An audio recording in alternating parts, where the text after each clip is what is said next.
Welcome to Hard Script. You turn everything into drama, she said with a tired sigh, like she was closing a case file. So I gave her silence. 2 weeks later, she was the one refreshing her phone every few minutes, wondering where I went. The first sign wasn't the affair. It was the camera. I noticed it at a charity fundraiser downtown, the kind with soft lighting, branded step-and-repeat banners, and journalists pretending not to be journalists. I stood near the bar in my work jacket, oil-stained scrubbed, but still visible if you looked close. She was already there, smiling like she practiced, shoulders back, chin angled just right. Assistant to her left. Communications director to her right. The space next to her was empty. That space was usually mine. I didn't move toward it. A photographer called her name. She turned, smile ready, then hesitated. Her eyes scanned the room once. They passed over me like I was part of the furniture. Then she stepped forward alone. By the time the flash went off, I was already leaving. I'm Mark Delaney, 41. I rebuild engines for a living. Bent frames, cracked blocks, things that don't get second chances. She used to say she liked that about me. Said it grounded her. Said it made her feel normal. Her name is Claire Whitmore, county prosecutor. On her way up. Always on panels. Always quoted. Always framed as sharp but compassionate. The kind of woman journalists love to humanize. Especially one journalist. I first saw his name on her phone weeks earlier. Evan Cross. Political columnist. Clean profile photo. Verified. He wrote long pieces about her measured resolve and quiet strength. He also started showing up wherever she did. She didn't hide it. That was the point. Their photos were everywhere. Him leaning in, her laughing. Him quoting her reposting him. Captions that looked harmless if you wanted them to be. If you didn't know what it looked like when someone was being replaced in real time. I didn't ask questions. I didn't accuse. I didn't react. I just stopped appearing. No more walking behind her at events. No more shared tags. No more casual mentions of we. I unfollowed nothing. I blocked nothing. I simply removed myself from the frame. At the fundraiser, her team noticed before she did. A staffer whispered something. Claire nodded, distracted, eyes still scanning. Later that night, she texted once. Where did you go? I didn't answer. By morning, my name was gone from her bio mentions. By afternoon, my number was muted on her phone. By evening, she was realizing something was wrong. Not because I was angry, because I was absent. The silence worked faster than I expected. By Monday morning, her schedule was public again. Breakfast roundtable, courthouse appearance, evening reception with donors. The kind of day where she usually liked me close, not speaking, just present enough to signal stability. I didn't show up to any of it. Instead, I opened the shop early. I moved engines, logged invoices, reassigned a couple of long-term clients to my foreman. Nothing dramatic, just adjustments. The kind you make when you don't plan on being interrupted. Around noon, a photo of Claire went live.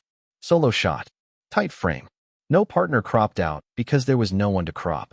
The caption talked about balance, about commitment, about how demanding public service can be on personal life. Evan Cross shared it within minutes. His piece dropped an hour later. It wasn't labeled an opinion. It was a profile. Human. Soft edges. He wrote about her discipline, her long nights, the pressure she carried alone. He mentioned how public figures often sacrifice intimacy for duty. He didn't mention me. That part wasn't new. What was new was that he didn't have to work around me anymore. By late afternoon, my phone buzzed. A missed call. Then another. Then a message asking if everything was okay. No apology. No explanation. Just concern, framed like professionalism. I left it unread. At 5, I drove past the courthouse. Not to see her. To confirm something. Her car was there. So was his. They came out separately. He walked close, but not too close. The body language was practiced. Familiar to anyone who understood optics. They stopped near the steps where reporters usually waited. He leaned in just enough. She smiled at something he said. That smile used to come home with her. I didn't slow down. That night, I removed myself quietly. I didn't delete photos. I didn't announce anything. I changed visibility. Switched shared calendars to private. Moved mutual contacts to business-only threads. Group chats went silent on my end. By morning, the pattern was visible. At an event later that week, someone asked where I was. Not to her. To her aide. The aide didn't know what to say. Claire noticed then. Not because she missed me. because the outline of her life had changed. The empty space next to her was no longer temporary. It was becoming permanent. She texted again that night. "Are you mad?" I didn't respond. The next article Evan wrote mentioned uncertainty, the strain of loneliness, the cost of ambition. For the first time, the comments weren't sympathetic. They were curious. And curiosity is what destroys control. The chase didn't start loud. It never does with people like her. It started sideways. A mutual contact texted me first. A donor I'd met twice, polite, forgettable. He asked if everything was good between Claire and me. Said people were asking. I replied with one line, neutral and clean, saying I was focused on work and keeping things simple. Nothing more. That message traveled faster than anything I could have posted. By midweek, I noticed the shift in her public rhythm. She began staying longer at events, laughing a second too late, looking around after speeches instead of straight ahead. The camera caught it once. Just a half second of uncertainty before the smile locked back in. Evan tried to compensate. His posts became warmer, longer captions, stories about real connection and shared values. He started appearing beside her more openly, but never quite crossing the line. Always angled like a question mark, not a period. It didn't land the way he thought it would. People weren't reacting to what he was showing. They were reacting to what was missing. I made sure the absence stayed clean. I stopped showing up at the gym we shared, changed my hours at the shop, so I wasn't anywhere near her routine. I didn't block her family. I just stopped answering. When her sister sent a photo from a Sunday brunch I wasn't at, I double-tapped it and said nothing else. That silence did more damage than any explanation ever could. Claire called late one night. Not angry. Controlled. She left a voicemail that sounded rehearsed, like she was addressing a room instead of a person. She said we should talk. Said people were misreading things. Said she didn't appreciate being painted into a corner. I deleted it without listening again. The next morning, an article dropped that wasn't about her. It was about image. A broader piece. Anonymous examples. Politicians managing narratives. Partners becoming liabilities. The tone was careful, but the implication was sharp. Evan's name wasn't on it. Someone else had written it. The comments were brutal. Not cruel. Observant. They asked where the long-term partner went. They asked why every human article seemed to appear right before a photo op. They asked whether authenticity could be scheduled. Claire didn't repost that one. That afternoon, she showed up at the shop. She didn't come inside. Just stood by her car across the street, watching through the glass while I worked. Grease on my hands. Noise everywhere. No cameras. I didn't look up. After 10 minutes, she left. That was when I knew she understood. Not the affair. The loss of control. After she came to the shop, the tone changed. Not in public. Public stayed polished. What shifted was everything underneath. Her posts slowed. Not fewer, just later. As if timing itself had become uncertain. Evan's presence increased, but the framing got awkward. He stood closer now, touched her elbow once in a way that lingered a second too long. The image looked forced, like a replacement trying to fit a mold that wasn't his. People noticed. I heard it through channels I didn't even know were still open. A supplier asked if I was still with her. A city contractor joked about me retiring from politics. I answered all of it the same way. Short, neutral, focused on work. That consistency unsettled her more than anger ever could. She tried indirect pressure next. A mutual friend invited me to a fundraiser I'd attended for years. Same venue, same donor list. I declined without explanation. Later that night, Claire arrived and realized I wasn't there. The camera caught her scanning again. This time she didn't bother hiding it. Evan posted a story from the event, captioned it with something about showing up when it matters. It backfired. Comments asked why the mechanic never showed up anymore. Someone else replied that maybe he finally saw the performance for what it was. The story disappeared an hour later. Behind the scenes, she started touching things she thought still belonged to her. My schedule, my contacts, my availability. She asked my foreman a question she had no reason to ask. He told me later, confused. I told him not to worry and to forward everything through email, business only. That wall went up clean. Then she crossed a line. An article dropped under Evan's name that wasn't about her directly. It was about image manipulation in modern politics. Anonymous sources. Hypotheticals. A section about partners who misinterpret boundaries and create unnecessary tension. Anyone who knew us could read between the lines. She expected a reaction. She didn't get one. I didn't comment. Didn't defend myself. Didn't clarify. I went dark for 48 hours and let the piece sit alone with its implications. By the third day, it was being dissected by people she didn't control. Lawyers, journalists, commentators who understood subtext. They asked why a prosecutor's private life was being shaped by a columnist with personal access. They asked whether ethics applied only in courtrooms. That question spread. Claire called again. This time there was no control in the message she left. Just urgency. She said things were getting misunderstood. Said she needed me present. Said my absence was creating a narrative she didn't authorize. That was the moment it flipped. She wasn't asking where I was. She was asking why she couldn't place me anymore. She tried to fix it the way she fixed everything else. With access. The next morning, my shop received a call from her office. Not from her. From an assistant using a neutral tone, asking whether I'd be attending an upcoming civic awards dinner. The phrasing assumed I still belonged there. That assumption was the mistake. I didn't answer. My foreman forwarded the email to a separate folder I'd created days earlier. Business inquiries only. Everything else stayed unread. By noon, Claire adjusted her approach. A photo appeared from an older event. Me in the background, half out of frame. The caption talked about history. About roots. About people who stand by you before the cameras arrive. It felt desperate. The comments turned fast. People asked why the photo was years old. Someone pointed out that I hadn't been seen with her in weeks. Someone else asked why Evan was the one always standing closest now. She deleted it within an hour. That afternoon, a reporter I didn't know emailed me directly. He asked for a comment about rumors. I replied with one sentence saying I don't comment on private matters and wished him luck with his piece. He published anyway.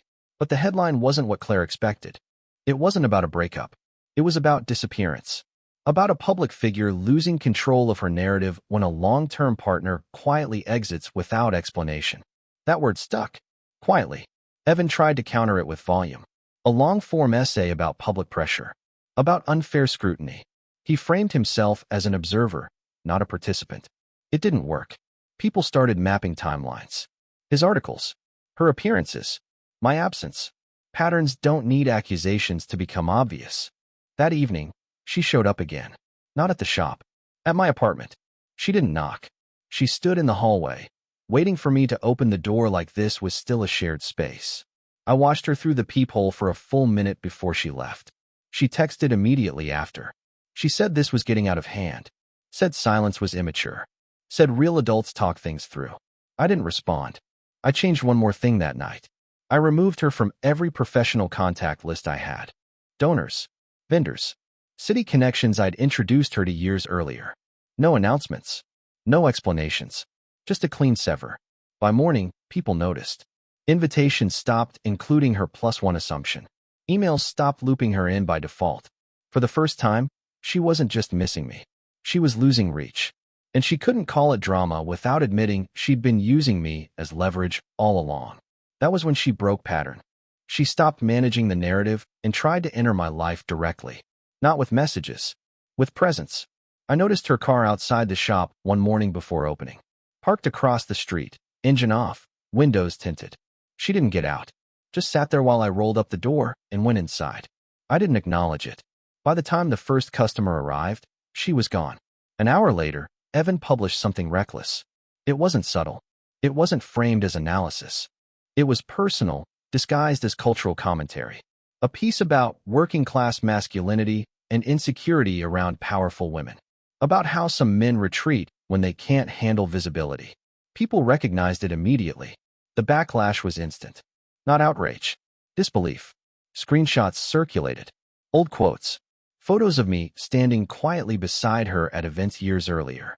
People asked why the man being described had never once spoken publicly. Why he'd never benefited from her platform. Why the only person talking now was the journalist sleeping beside her image. Evan tried to soften it with edits. The internet doesn't forget revisions. Claire didn't share it. That silence from her was louder than anything she'd posted before. By afternoon, her office issued a vague statement about personal matters not affecting professional duties. It satisfied no one. The questions kept coming, sharper now. At dusk, she showed up again. This time inside the shop. She didn't announce herself. I heard the door close behind me while I was under a lifted truck. I finished what I was doing, wiped my hands, and stood. She looked smaller without lighting, without distance. She said my name once. Not raised. Not dramatic. I didn't respond. She talked anyway. About how this wasn't what she meant. About how things had spiraled. About how Evan was crossing lines and she was trying to manage it. About how my silence was hurting her professionally. That was the first time she admitted what mattered. Not us. Position. Access. Damage control.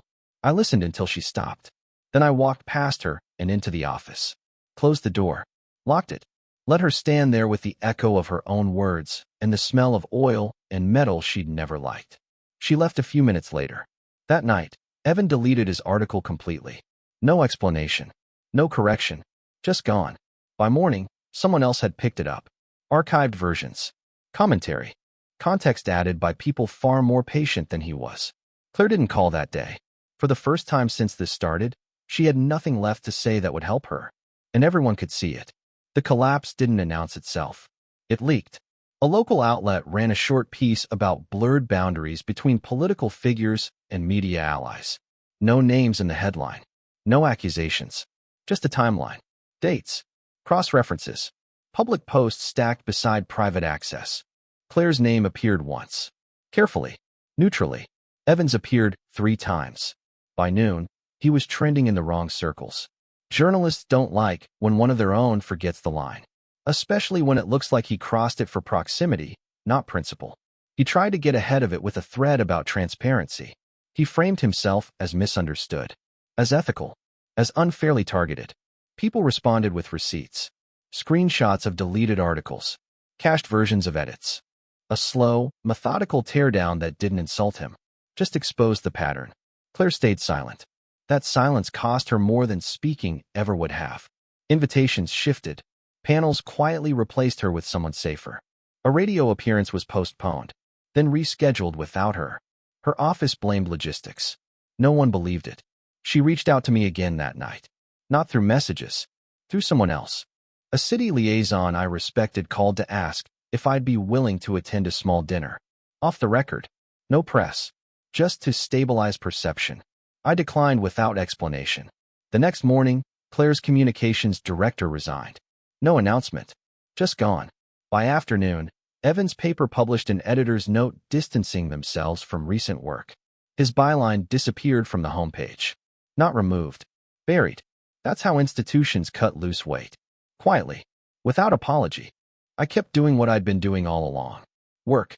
Gym. Home. No public statements. No corrections. No defense. People filled in the gaps themselves. By the end of the week, a new narrative had taken hold. Not scandal. Not betrayal. Exposure. She wasn't framed as wronged or reckless. She was framed as someone who lost control of her image because she underestimated the silence of someone she thought would always stay in frame. That cut deeper than any accusation. She came to the shop one last time on Friday. Not inside. Just stood across the street, watching the place like it used to be familiar territory. I didn't look up. A truck needed finishing. An engine needed torque. Real things. When she left, she didn't text. She didn't call. That told me everything. The chase was over. Not because she understood what she'd lost. Because there was nothing left she could reach. The aftermath was quieter than I expected. No dramatic fallout. No public apology tour. Just gradual disappearance. Her name still appeared in official places, but the tone changed. Articles stopped calling her rising.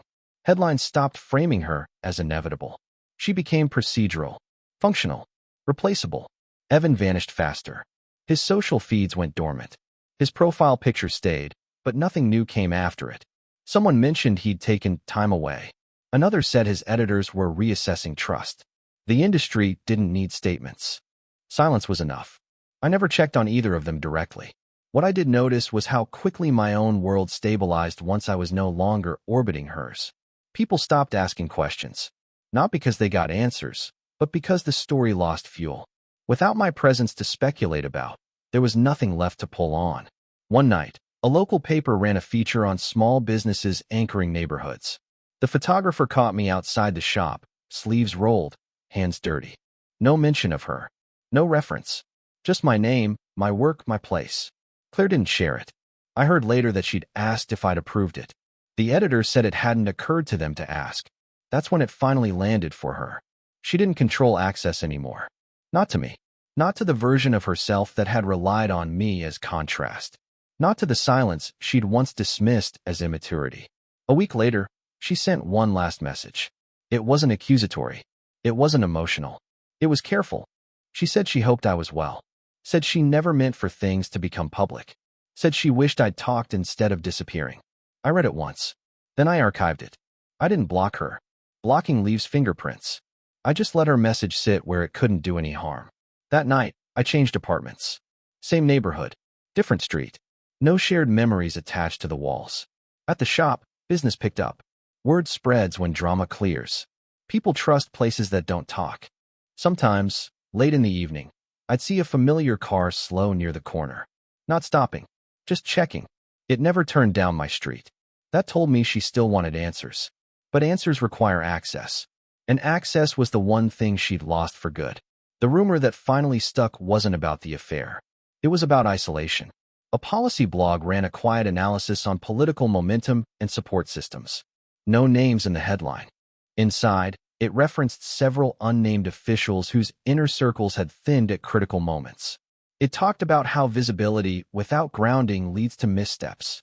How proximity to media without distance blurs judgment. Claire fit the outline too well to ignore. Her team tried to counter it by scheduling appearances. A town hall. A listening session. Photos of her alone at a podium, sleeves rolled, voice earnest. The problem was the background. There was no one behind her anymore. No familiar faces. No long-term supporters anchoring the frame. Just staff cycling in and out, careful not to stay too close. Evan resurfaced briefly, announcing a new project. Independent. Reflective. A reset. The announcement was met with silence. No shares. No endorsements. No traction. Silence again. That week, I received an invitation to a private industry dinner. No politics. No cameras. Just people who build things. I went. No one asked about her. That absence felt earned. Across town, Claire attended a similar event. Different crowd. Same problem. She arrived with an aide and left alone. Someone posted a photo. It circulated not because of what it showed, but because of what it didn't. She noticed. She tried one last maneuver. A long-form interview pitched as introspective. The angle was resilience. Lessons learned. Growth through challenge. She spoke carefully. Never named me. Never named Evan. Framed everything as external pressure. The interviewer asked one unexpected question at the end. Not accusatory. Simple. Where was the person who used to ground her? She paused. Just long enough. That pause did the damage. I didn't watch the interview live. I heard about it the next morning when my phone buzzed with a link I didn't open. I didn't need to. Later that day, she called. Not to argue. Not to explain. She asked if we could talk privately. Said she wanted closure. Said she didn't understand how silence had taken everything from her. I let it ring. By evening, the clip was everywhere. Not the interview. The pause. People don't need full stories. They recognize cracks. I finished closing the shop, turned off the lights, and drove home a different route. Somewhere behind me, she was still chasing answers. Ahead of me, there was nothing left to explain. The last shift happened without me present. That was fitting. I heard about it the way most endings arrive now. Indirectly. A clipped mention. A lowered voice. Claire announced she wouldn't be seeking the next step everyone assumed was hers. The statement was clean. Strategic. She framed it as a refocus. Time to reassess priorities. No scandal. No drama. The press accepted it. They always do when there's nothing left to pull apart. Evan's name appeared once more, weeks later, attached to a short contributor note in a regional outlet. No bio. No photo. Just text. It sank without a ripple. I never ran into either of them again. Not at events. Not on sidewalks. Not in the places where optics used to matter. It was like the city had quietly reorganized itself. My life got smaller. In the right ways. The shop expanded into the unit next door. I hired another tech. Took fewer calls. More time off. I stopped checking notifications unless they were tied to real work. One afternoon, I found an old photo while clearing a drawer. A fundraiser from years back. Claire mid-laugh. Me half a step behind, holding a coat she didn't want wrinkled. I looked like a prop that didn't know it was one. I threw it out. Not out of anger. Out of accuracy. Months passed. Her name came up less and less. When it did, it was neutral. Background. She hadn't fallen. She just stopped rising. That's what silence does. It doesn't destroy. It removes lift. One evening, I parked outside the shop after closing and sat there longer than usual. Streetlights on. Windows dark. Quiet everywhere. I realized something then. She never chased me because she loved me. She chased me because I refused to react. Because reaction would have kept me inside her story. Anger would have made me usable. Even grief would have been something she could frame. Silence gave her nothing. No image. No access. No angle. Some people think power looks like confrontation. It doesn't. Power is leaving the frame and letting the camera keep rolling. I never explained myself. Never corrected a narrative. Never defended my name. I didn't need to. She still wonders what I would have said. That's the answer she doesn't get to have. I rebuilt engines. Fixed what was broken. Went home clean. And somewhere behind me, a woman who once controlled every image learned what it feels like when the story keeps going without her. Support the channel by liking, commenting, and subscribing. I promise even more interesting stories.